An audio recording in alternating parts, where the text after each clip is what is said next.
It came from another time. That much was clear. Something about him looked strange, unfamiliar to us. Yet we could tell he was almost human. His structure was similar to ours.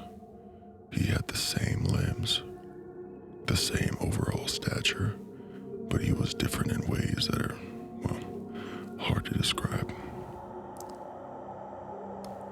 I suppose I should explain a few things about this situation. I'm the lead doctor of this facility. We had been investigating a signal that we'd been receiving for the past few months. As we tracked the signal, we ended up in the middle of the Arctic. The middle of nowhere, really. You may be asking what the signal was, and that I cannot really answer. It was kind of like a ping, a shrill sound that would sound like it was growing in intensity, then slowly fade out. Not dissimilar to how it sounds as a car passes by. Quiet, loud, then back to silent. We had spent months trying to decipher the signal. It was unlike anything we had ever heard, but we knew it was important. None of the experts the whole world over could tell us what it meant, but we had all agreed that it was a beacon of sorts.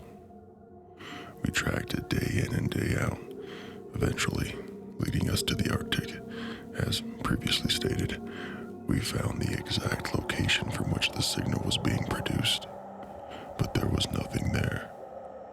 It was then that the realization hit. We needed to dig. It took a painful number of man-hours and machines, but after digging down much further than ever anticipated, we found the source of the signal.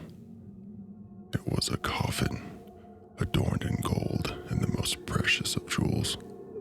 Upon the coffin were a number of inscriptions that we couldn't decipher. Among the illegible text, there was one small entry that we could actually read. May the malice of greed be the folly of Adam, and this cask hold him steady. If any man is to follow in the steps of Adam, then surely the serpent will take what is his. Obviously, this only piqued our desire to know more. We excavated the container and took it back to our makeshift Arctic laboratory. We thawed it to the best of our ability and shipped the remaining ice away. We had discussed whether or not we should continue, but in the end, curiosity had won us all over. We broke the strange wax seals over the lid and cautiously removed the lid. It was then that the true source of the signal was revealed.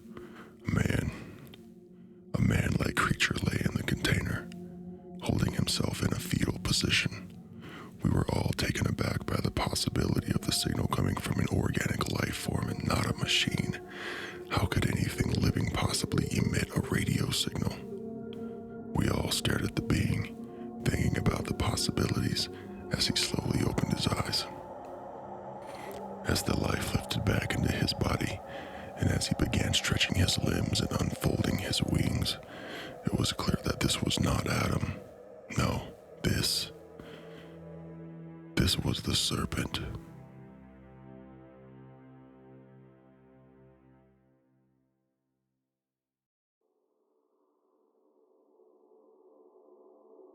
I interviewed a psychopath. It was my last interview ever. Written by Horror Mode. Mr. Woods, I'm Detective Brandon Hill. He simply stared. The occasional flickering of the fluorescent lights above us served as a reminder of our department's budget. We had caught him moments ago, lurking around a school by Riverport, for God's sakes. You've been arrested for the murder of 7 individuals in the Riverport area. I tapped my index finger on my tongue and passed some files across the table that contained images of the victims, gruesome ones. He looked down and gazed at them, as if reliving them. He looked proud. Tell me, I began, scooting my chair closer to the cold steel table between us. Looking at all of this, how do you feel? He remained silent for a moment that felt like an eternity with him. He smirked. Then, still seated and still smirking, he very slowly leaned forward and lowered his head until his chin barely touched the table, and his eyes, glaring up at me, replied, "Feel?" I gulped louder than I should have. "Yeah, how do you feel about what you did?" "What does that mean?" I realized the ridiculousness of the question. I was talking to someone who had the same emotional reaction murdering people that I do swatting flies. Still, he was playing with me. "I don't understand the question, detective," he continued, trying to hide his smile. Keith Woods was one of the most clean-cut persons I had ever met. His pitch-black hair slightly sloped across his forehead and almost met his thick eyebrows. His fingernails trimmed perfectly, and his face spotless and filled with youth. He wore a white dress-up shirt and black jeans. I didn't want to begin to imagine where his tie was, what he might have used it for. I continued my questioning. "We don't often get young men sitting here, especially ones who graduated with their masters, in an interrogation room, cuffed." I sat back with my arms crossed, awaiting his response. His white button-up shirt almost glowed against the lights in the room. I sat there for a moment and imagined not a single stain or speck of dust on it, but in reality, he was colored in his victim's blood. Just thinking of that white shirt plastered in red, appearance truly is everything. "I did not ruin my life," he answered. "Can't say the same for..." He suddenly burst out into an obnoxiously loud laughter, akin to that of a hyena. I was not amused, and neither were the officers watching from the other side of the one-way mirror. I recollected the files I had put before him, going through the images for myself one last time. One in particular challenged my ability to keep my professionalism. A 19-year-old boy, Thomas Goodman, beaten to death. Mr. Woods had an envelope delivered to the boy's parents on Christmas morning. For anyone who dares to question my ability to keep myself in check in the face of evil, remember that one. Could you hold back? I continued my questioning. "Mr. Woods, tell me about Jessica Lopez." A small grin appeared on his face. He sat back and tapped his shiny loafers against the floor, as if thinking. "What about it? What did you do to her? Do you remember?" "Of course I do, detective. In fact," he opened his mouth and picked at his teeth, the chains to his cuffs rattling. "I can still taste her." I sat back and waited for him to regain his composure after he spent a good minute laughing like a lunatic. In the 20 years I've been doing this, I've never met a more vile monster. Not in my life. I just wanted to reach over the table right then and grab him by his skinny throat. You would never have guessed him, of all people, capable of something like that. And that's what's truly horrifying.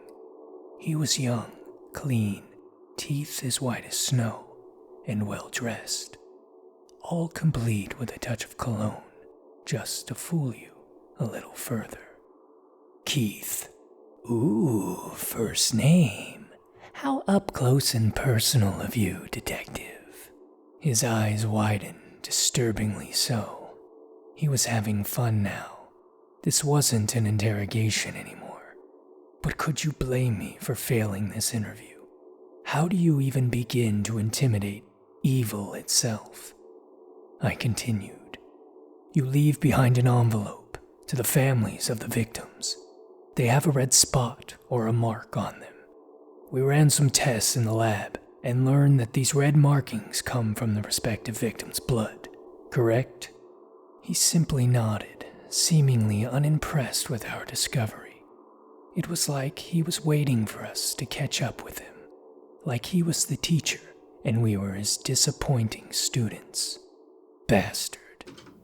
The door behind me opened. Detective, you've got a phone call.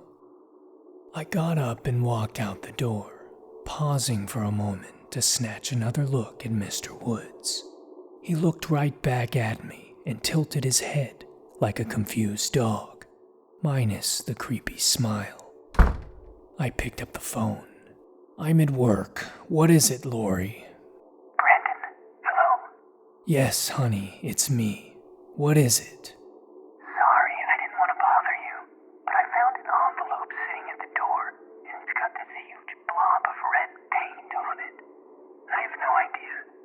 Is it from your work? Also, Michael hasn't come home yet. High school ended hours ago. I dropped the phone at the most hideous and vile laughter from the interrogation room that I had ever heard.